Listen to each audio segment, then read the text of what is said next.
If your iPhone cityscapes are coming out like this, you're doing it wrong. With a little bit of extra work, you can make them look like this. If you want to know how, stay tuned.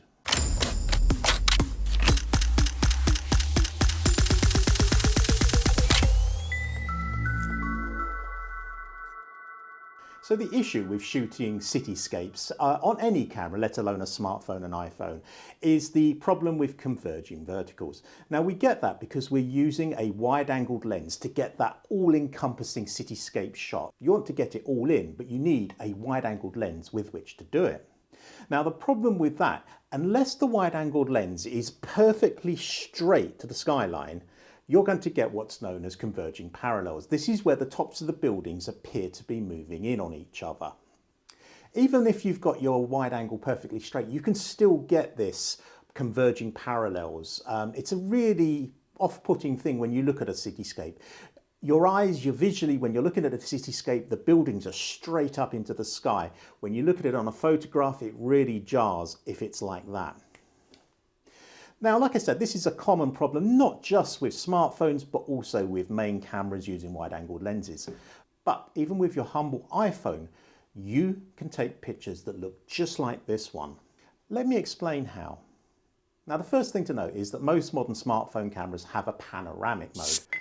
And it's panoramics that we need. However, we're not going to use the panoramic mode. There's so little control over it, it's very difficult to use, and the image is not as good as it should be.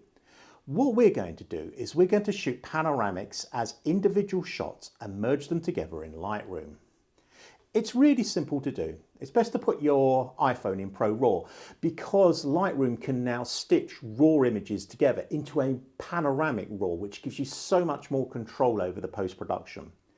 And what you need to do is you need to look at your skyline and you need to select the lens that best suits it. So you've got a little bit of room on the top, a little bit of room underneath to make sure that everything's going to be in. You're going to need to hold your phone nice and straight. Okay, you're going to need to select the first point of your panoramic and the last point of your panoramic.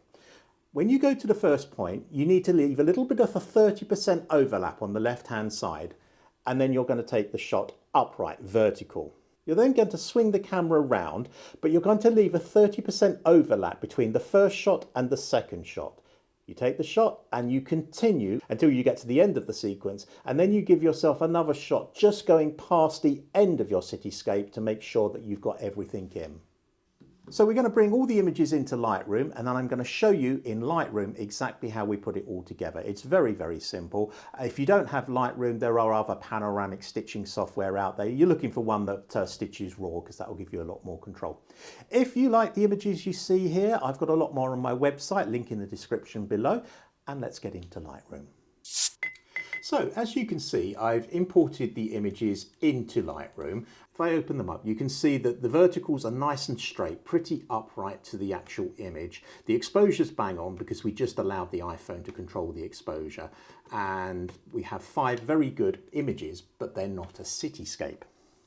So what we're going to do is we're going to select all 5 and we're going to right click and we're going to photo merge and we're going to panorama. Now Lightroom will actually generate that panorama. So what we will do is we use auto crop, auto settings and spherical as our projection. And as you can see, it works pretty quickly, and then we just click merge. And within a few seconds, we've got this wonderful looking image. You can see from down here that it's a DNG RAW file, which gives us lots of room to develop it over in the develop module. And if we bring it over here, I'm not going to do a whole lot to it because it actually looks really good anyway, but we can bring the blacks down a little bit, bring the whites up, bring the highlights down to make that sky a little bit bluer. Perhaps we can go to the color mixer, go to point color, and we'll select the blue sky here, and we'll increase the saturation a little bit of the blue sky, and we'll bring the luma down on that blue sky. And I think if we just select a little bit of the yellow lights in the building, again, we can increase the saturation of that, and perhaps bring down the luma shift very slightly on that. And we can crop it slightly, maybe to take out this little bit of white bridge at the bottom here. We'll bring that in like that, and we can bring this end in a little bit like that. I think that looks really good. And that's a really good looking cityscape taken on an iPhone.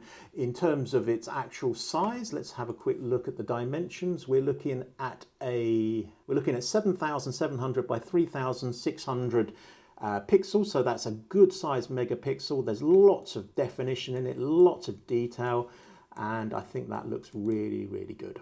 So as you can see, there is a big advantage to shooting raw vertical photos and merging them as a panorama in Lightroom over using the Pano mode, which I believe is just HEIC or JPEG. So you get much more definition, much more control in post-production, and you get a much bigger, better image. So I hope you've enjoyed this video. It's been quite a short one, but I think it's quite an interesting one. It enables you to get amazing cityscapes, not just with an iPhone, of course, but with any good quality smartphone, and any Android phone will be able to do this sort of work as well. If you have enjoyed the video, please drop me a like and a subscription, and I look forward to seeing you in the next one.